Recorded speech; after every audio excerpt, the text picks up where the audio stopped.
The attic smelled of dust and forgotten memories, quiet, steady, familiar. Afternoon light slipped through a small window and turned the air into slow-moving stars.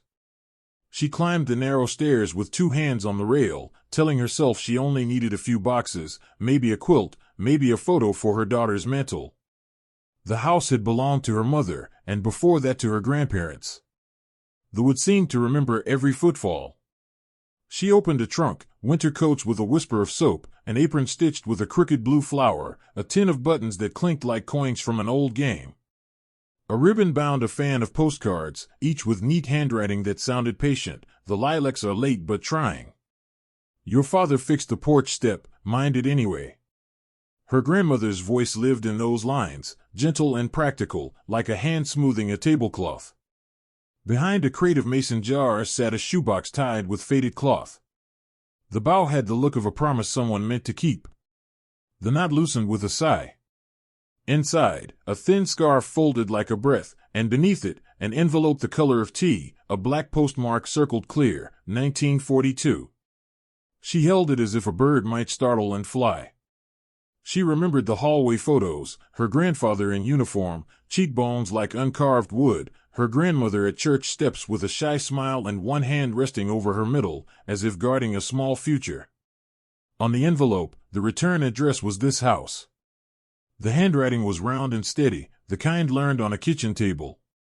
Her thumb slid beneath the brittle flap. The tear was soft. 2 sheets lay within, inked on both sides, the pressure of the pen rising and falling like breath. Downstairs, a clock chimed 5. She did not debate whether to read. If a letter survives a war, then children, then years, it has crossed an ocean of time to arrive. She sat cross-legged on the floor, scarf beneath the pages, light across the paper. She thought of how many lives turn on a single sentence. She did not yet know this one carried 5 words that would change a young man's fate and make hers possible. She began at the top. Weather first, it rained in the night, and the morning smells like laundry on the line. A garden note, beans have sprouted, the soil is tired but trying. The cat sleeps on the footstool and watches the road the way old women watch a clock. Sunday hymns drift from the church. A neighbor child blows a dandelion and chases hope through the air. Then his name appeared, spoken plainly as if the room were empty but for the two of them. She wrote of a noon train that made her heart leap, of trying to imagine his bunk and picturing only the smell of wood and wool and hope. I keep your photograph by the lamp, she wrote, and I speak to your face as if it can nod. He felt closer in that sentence than any photograph could make him. The writing slowed, deepened. Her grandmother considered the word bravery, how people beat it like a drum. She had watched young men square their shoulders. She had heard the store talk, pride and fear share a shelf. I know this, too, the letter said. You make a room kinder. You fix what isn't yours. You tell a joke as a gift and pretend it wasn't. She paused. The attic seemed to lean toward the page. She turned to the second sheet. Ink darkened where the pen had steadied.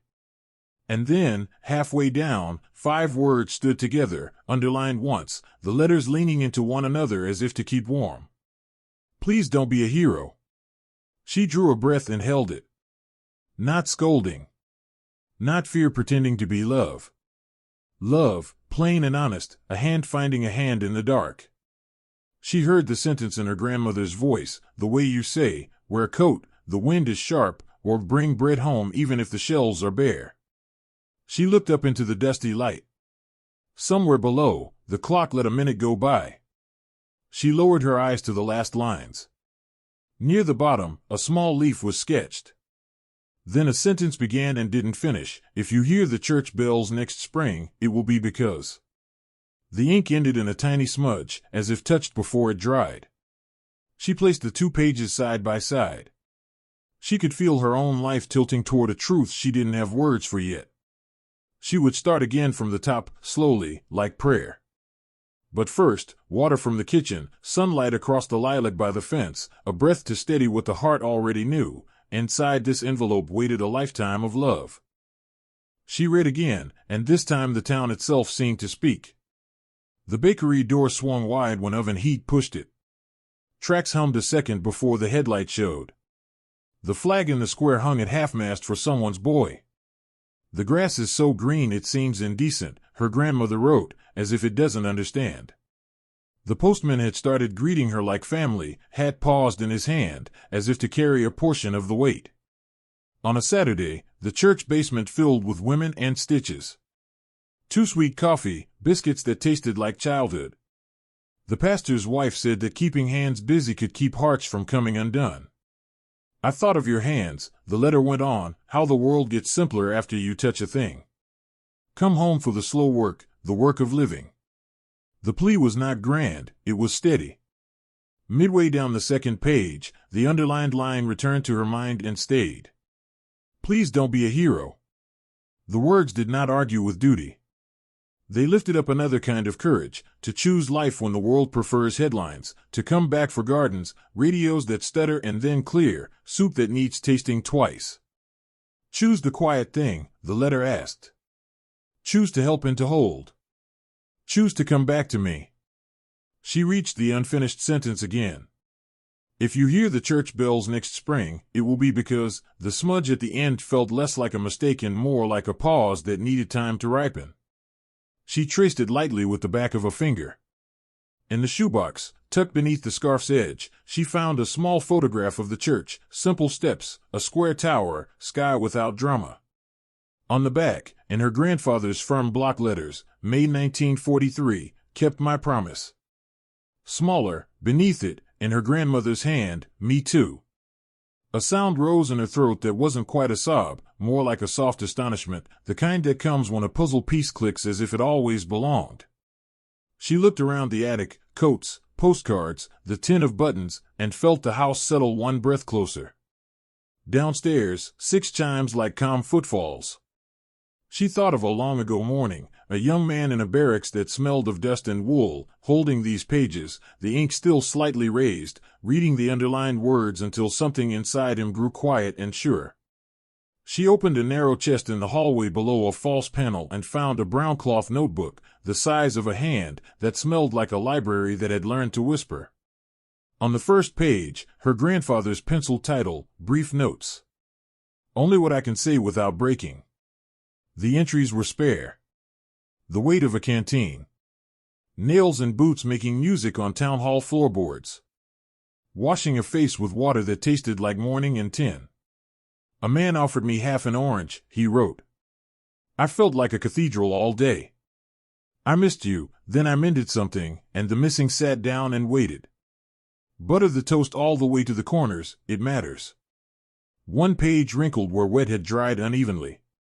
He wrote about a night when breath had sound and distant noise shook the air. A choice rose ahead like a fork in a road. There was a call, he wrote, and part of me lifted like a dog to a whistle. He took one step, and then a sentence sounded as if spoken in the room. He wrote it carefully, letters standing at attention. Please don't be a hero. That line, he said, laid a warm hand on his chest and asked him to count, back from 10, his ribs, the people who would miss him. He remembered the bell tower and a lilac they had promised to plant. He thought, I want to see that bush get old. He turned, not from duty, not into fear, but toward the work that wouldn't be written about. He stayed with a bleeding boy who kept saying he was ashamed. He held a lantern steady until help came. While he held it, something loud happened in the other direction. Later he heard, if he had gone, he might not have come back. No triumph marked the lines. I did not go, he wrote, because you asked me to come home. If bells ring, they will ring for a chance we took together. She closed the notebook gently. The attic seemed to breathe. On the piano downstairs, space waited beside a faint tearing her grandmother never minded. She pictured the letter there, the photo beside it, 2 pieces of a long conversation at last placed side by side. And in her chest, a new understanding gathered like clear water. Sometimes love saves a life with 5 plain words. Days moved like quiet beads on a string. She framed the letter and rested it on the piano. She kept the church photo near it. Morning light slid across the glass. In that light she felt the house align itself, a gentle shift as if a long-held breath had been released. The letter began to change her in ways that required no speeches. When a neighbor asked for help with groceries, she went gladly and didn't say, "It's nothing." She let herself feel it was something, small and good. When the news shouted, she turned the volume down, sat with the dog, and counted the rise and fall of his ribs. Old photos no longer made her hurry past the ones that stung. She let them sit with her like friends who had come far. She took the framed letter to the church on a weekday morning that smelled of iron and rain. A broom whispered somewhere. She sat in the 10th pew where her grandmother had once liked to sit. She lit a candle and listened to the silence as if it were music. Courage, she realized, is often the kindness you do when no one is looking. Promises, too, are often kept in kitchens, not on stages.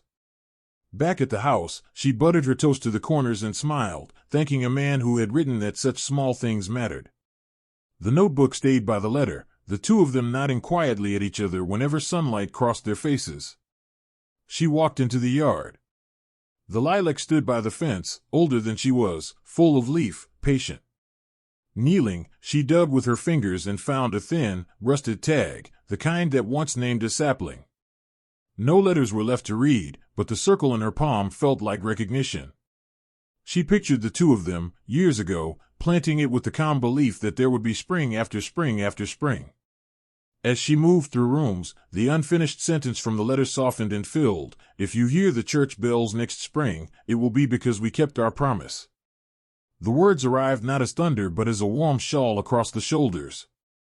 She imagined him, years earlier, in a small decision made far from trumpets, choosing to hold a lantern, to carry a boy's shame with him, to walk back alive for a life they had agreed to live. She thought of all the quiet keepers of promises scattered through every town, those who stir soup and watch the road, who set an extra place just in case, who write on plain paper in ink that doesn't fade because the truth it carries won't. She wanted to honor them.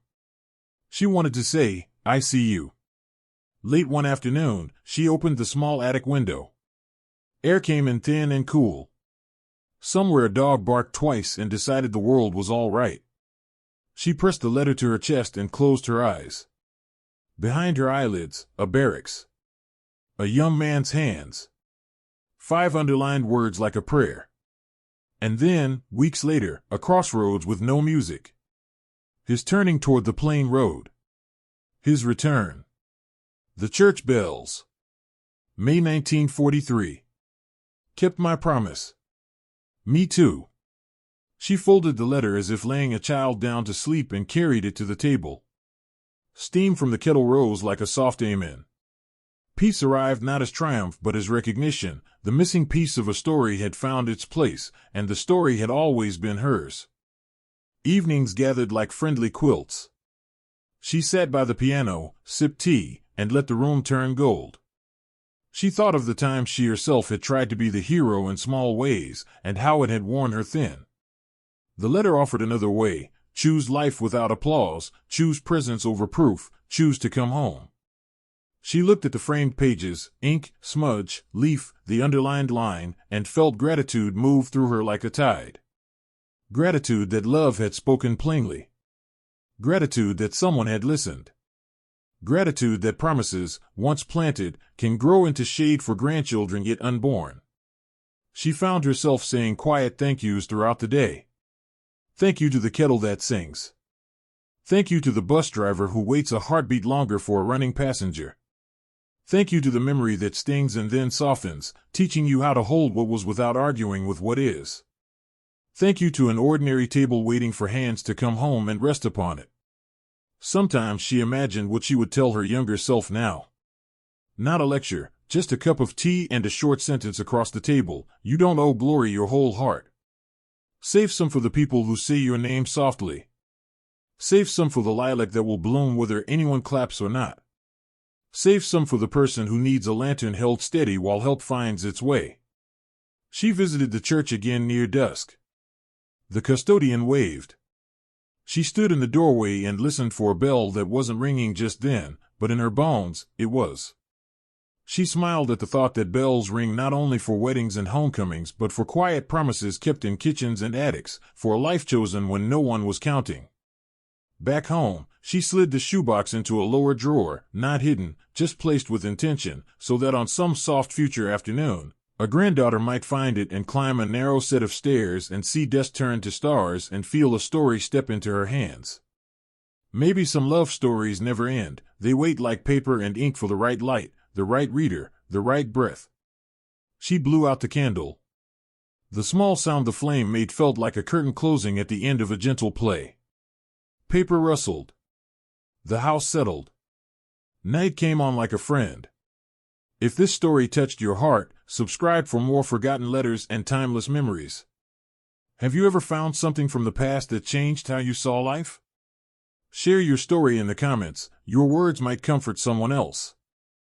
Thank you for listening with such a kind heart. Please like the video, subscribe, and until we meet again.